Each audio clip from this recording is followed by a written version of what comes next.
There is a Treasury auction that most people never heard about. It happened on a Tuesday. It was not covered by the major financial networks. There was no press conference, no emergency statement from the Federal Reserve. The numbers were published quietly in a government database the way they always are, and most of the world moved on without noticing.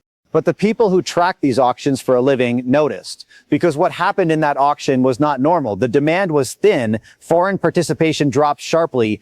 The bid to cover ratio, the measure of how many buyers showed up relative to how much debt the government needed to sell, came in at its weakest level in years. In plain language, the United States government went to the market to borrow money, and the market almost did not show up. Now, one weak auction is not a crisis. One crack in the wall is not the building falling. But what makes this particular crack significant is that it did not happen in isolation. It happened at the end of a long sequence of events that have been quietly removing the buyers, one by one, from the most important bond market on earth. And now we are at a point where you have to ask a question that would have seemed absurd 5 years ago. What happens when the last reliable buyer of American debt steps back? What happens to your money then? To understand why this matters, you need to understand how the U.S. government actually funds itself. Because most people have a vague sense that the government borrows money, but the mechanics of how that works and why it is suddenly fragile are not widely understood. Every year, the United States spends more than it collects in taxes. Right now, that gap is running at roughly $2 trillion annually. To fund that gap, the Treasury Department sells bonds. It goes to the market and says, lend us money for 10 years and we will pay you back with interest. For decades, this worked because there was a deep, reliable pool of buyers. Foreign governments bought treasuries because they needed a safe place to park their dollar reserves. American pension funds bought them because they needed stable, long-term returns. Banks bought them because regulations required them to hold safe assets. The Federal Reserve bought them during crises to keep yields down. That pool of buyers is now shrinking from every direction simultaneously. Foreign governments, the biggest historically reliable buyer, are reducing their holdings. Japan, the largest foreign holder, has been selling. China has cut its treasury holdings by over $300 billion over the last decade and is still cutting. Saudi Arabia, which once recycled its oil revenue into treasuries as part of a quiet agreement with Washington, is diversifying. The collective foreign central bank holdings at the New York Federal Reserve are at their lowest level since 2012. Domestic pension funds are aging out of their accumulation phase. They are now in the distribution phase, paying out to retirees, which means they are net sellers too. Banks, squeezed by the aftermath of the 2023 regional banking crisis, are more cautious about how much duration risk they hold in long-term government bonds. And the Federal Reserve, which bought trillions in treasuries during 2020 and 2021 to keep yields suppressed, is now running the process in reverse. It is shrinking its balance sheet, removing itself as a buyer at exactly the moment when every other category of buyer is also stepping back. The pool is draining, and the government's borrowing need is not shrinking. It is growing. Now, here is where you need to sit with a number for a moment. The United States has approximately $36 trillion in outstanding debt. Of that, somewhere between $7 and $9 trillion needs to be refinanced this year alone. That is not new borrowing to fund new spending. That is just rolling over old debt that is coming due, replacing maturing bonds with new bonds. Think about what that actually means in practice. The Treasury Department needs to find buyers for the equivalent of the entire GDP of Germany and Japan combined every single year just to stay in place, not to grow the debt, just to refinance what already exists. And it needs to do that in an environment where the most reliable buyers are stepping back. So what happens when the supply of bonds exceeds what willing buyers want to absorb at current prices? The price drops.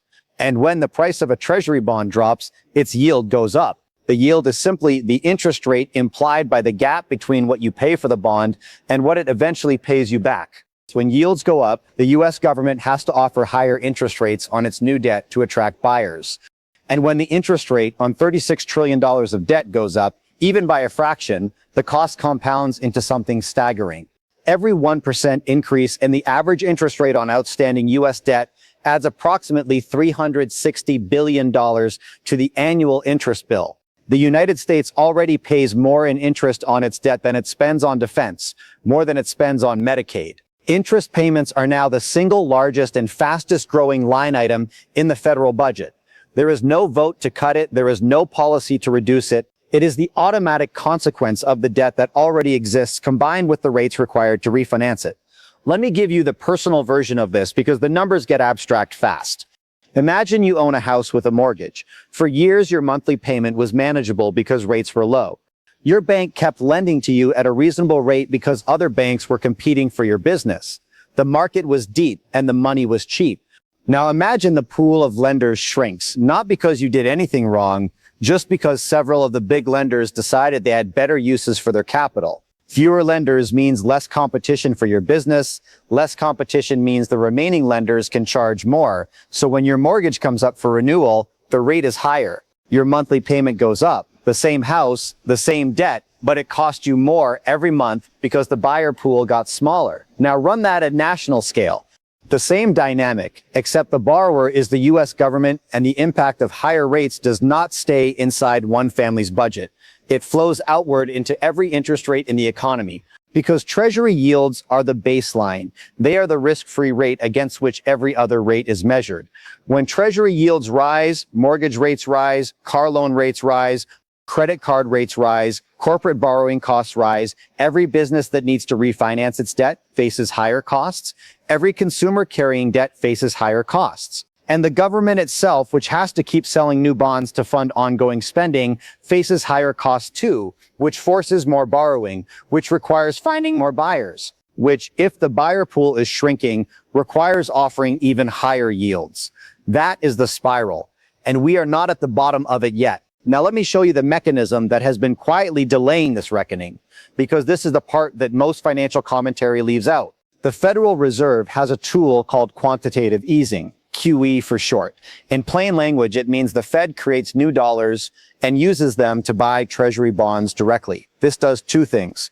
It injects money into the financial system, and it artificially supports the price of Treasuries, which keeps yields lower than the market would otherwise demand. The Fed used this tool aggressively in 2008, in 2020, and throughout 2021.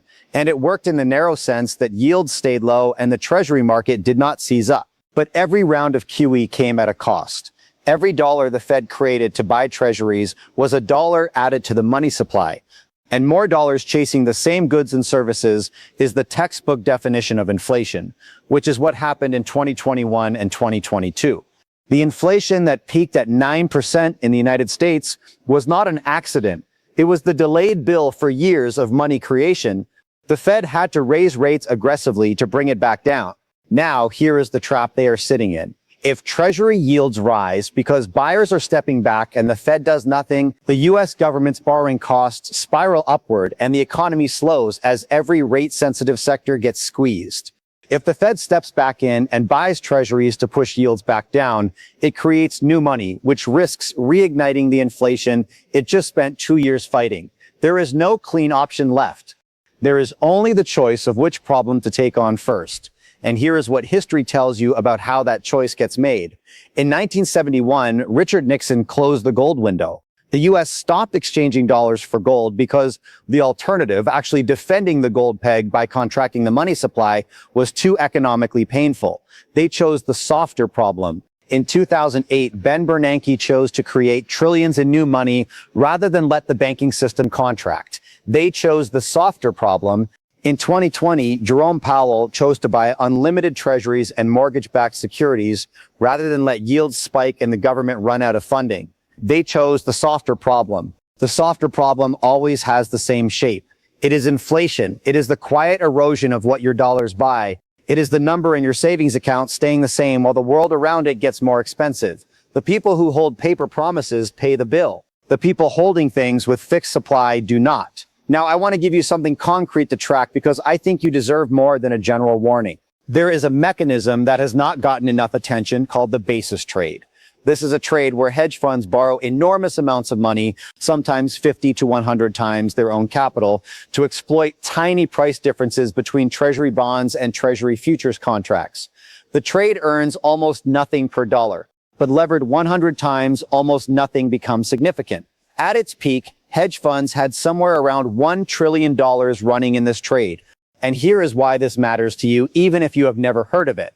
This trade only works as long as the price difference between the bond and the future stays predictable. If that gap moves suddenly, the levered hedge funds face margin calls. They have to sell treasuries immediately to raise cash. And when $1 trillion of levered positions start selling treasuries at the same time, it creates exactly the kind of acute market stress that forces the Fed's hand. We saw this in March 2020. The basis trade unwound violently. Treasury yields spiked despite a flight to safety environment, which made no sense on the surface. Treasuries are supposed to go up in a crisis, not down. But the mechanical selling from the unwind overwhelmed the usual logic. The Fed had to intervene within days, buying over $1 trillion of treasuries to restore function to the market. That intervention worked, but it added to the money supply, which contributed to the inflation surge 18 months later. Nothing is free. Every fix creates the next problem. The basis trade is still running. The positions are still there. And every time treasury yields spike, the risk of another unwind grows. Let me bring this back to the question in the title. What happens to your money? The answer depends on where you are sitting and how much time you have to respond. If you are inside the United States or another wealthy, developed economy, your version of this is not going to look like Sri Lanka in 2022. You are not going to wake up to empty fuel pumps or cash machines that do not work. Your version is slower and in some ways harder to defend against precisely because it does not announce itself. Your version is the purchasing power of your savings declining year by year, not collapsing overnight, declining. The number in your account stays the same, but the cost of everything around it rises. Housing stays expensive. Food keeps climbing. Energy bills do not come down meaningfully. And the interest you earn on safe savings, if you can find it, struggles to keep pace with the real rate of erosion. That is the soft default. The government does not announce that it is defaulting on its obligations. It just fulfills them in dollars that are worth less than the ones you originally saved. The bill lands in your grocery cart, not in a government statement. If you are in an emerging market economy in a country that holds dollar debt, imports energy, and does not have the reserve status to print its way out of trouble, your version is faster and more acute. Currency devaluation, import price spikes, fuel shortages, the sequence we saw in Sri Lanka, in Turkey, in Argentina, in Egypt, not a forecast for those countries. In several of them, it is already the lived reality. For both groups, the dynamic is the same. Paper promises erode. Things with fixed supply hold. Here is what I think is the most important thing to understand about this moment, and I want to be honest about the uncertainty in it. The system has enormous inertia. The dollar is the world's reserve currency. Treasuries are the deepest and most liquid market on earth. These facts do not disappear overnight, and they provide a buffer that a smaller country would not have. But that buffer is finite, and it is being consumed. Every round of quantitative easing consumes some of it. Every year of $2 trillion deficits consumes some of it. Every foreign central bank that shifted from accumulating treasuries to reducing them consumes some of it. Every hedge fund that pulled back from the basis trade consumes some of it. Every weak auction consumes some of it. The buffer does not announce when it is gone. The system looks stable right up until the moment it does not. We saw that in the 2003 Northeast blackout. We saw it in the 2008 financial crisis. We saw it in the March 2020 Treasury market freeze. In each case, the system appeared functional until a threshold was crossed and the cascade began. The question for right now is not whether we are moving toward that threshold. We clearly are. The question is how much buffer remains and what triggers the crossing. Nobody knows the answer to that with precision. Anyone who tells you they do is selling something. What I can tell you is what the tells look like. Watch the Treasury auction results, specifically the bid-to-cover ratio and the share taken by indirect bidders, which is the proxy for foreign central bank participation. When that share keeps falling, the buyer pool is shrinking in real time. Watch the 10-year Treasury yield relative to the Fed funds rate. When the long end of the market starts pricing in more risk than the Fed is pricing in at the short end, that is the market telling you it does not fully trust the government's ability to manage this. Watch the dollar index in combination with Treasury yields. Normally, when Treasury yields rise, the dollar strengthens because higher rates attract capital. If you ever see a period where Treasury yields are rising and the dollar is weakening at the same time, that is the signal that foreign investors are not just demanding higher rates. They are exiting the asset class entirely. That combination, rising yields plus a falling dollar, is what a loss of reserve currency confidence looks like in the data before it becomes a headline. The United States has been the center of the global financial system for 75 years. The dollar has been the world's reserve currency for the same span of time. That is not nothing. The institutional depth, the legal system, the military backing, the network effects of having every major commodity priced in dollars. These are real, and they are not going away in a quarter or a year, but they are being tested in ways they have not been tested before. And the mechanism doing the testing is not an adversary's missile or a political decision in a foreign capital. It is arithmetic. The arithmetic of too much debt, too few buyers, and a government with no clean options left. Every monetary system in history has eventually faced this arithmetic. The British pound was the world's reserve currency before the dollar. Sterling's decline from that status took decades and happened gradually and then suddenly. Most people living through it did not recognize the shift until it was already complete. We are somewhere in the middle of that same kind of shift now, not at the end, not at the collapse, in the middle, which is both the most uncertain and, for the people paying attention, the most actionable moment. The last reliable buyer stepping back is not the end of the Treasury market. It is the beginning of the repricing. And a repricing of the world's most important bond market is a repricing of everything denominated in dollars, including what you have saved, including what you have earned, including what you thought was safe. The question is not whether this is happening. The question is whether you are positioned for the world on the other side of it, or whether you are still holding the promises of a system that is quietly renegotiating the terms.